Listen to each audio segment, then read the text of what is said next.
Ano nga ba ang financing at bakit nga ba mahalaga ito bago ka bumili ng iyong property? At magandang araw nga po ulit mga kabahay, at ito muli ang inyong kabahay na si Harold. At sa video na ito ay maiba naman tayo dahil ang pag-uusapan po natin ay tungkol sa financing. So mga kabahay, basically ang financing po, ibig sabihin ng financing ay pagre-raise ng fund o pagre-raise ng pera para gamitin mo sa specific purpose. Manghihiram po tayo ng pera para ma-acquire o magamit natin sa pagbili ng property o anumang purpose yung paggagamitan natin ng fund na yun. At ang tawag naman po sa mga nagpapahiram ng pera, nagpapahiram ng fund, ay mga financing institution. At ayun, to give you an example, halimbawa, meron po tayong gustong bilhin na property, house and lot. At syempre, usually ang mga presyo ng house and lot ay dito sa Cavite, umaabot na po ng 2 million to 3 million to 10 million. So, depende po sa property. At medyo malaki po yun para i-cash. So, hindi po all the time kaya po nating mag-cash ng property.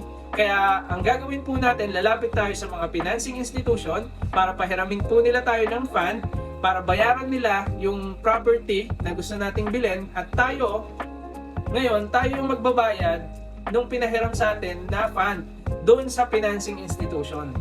At bilang kapalit ng pagpapahiram ng financing institution sa atin ng fund, ay mag-charge sila ng specific amount ng interest rate per year.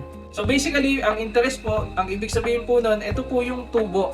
So nagpapatong po sila ng tubo bilang charge ng pagpapahiram nila sa iyo ng fund. Dito sa ating bansa, so meron po tayong iba't ibang option to buy a property, katulad po ng Pag-ibig financing, bank financing, at saka in-house financing through the developer. So iba-iba po yung option na pwede nating pagpilian. So ayan po ang financing mga kabahay, at mahalaga po yan lalong-lalo na kapag bibili tayo ng property tapos hindi po natin kaya i-cash payment, pwede tayong pumunta sa financing options na available.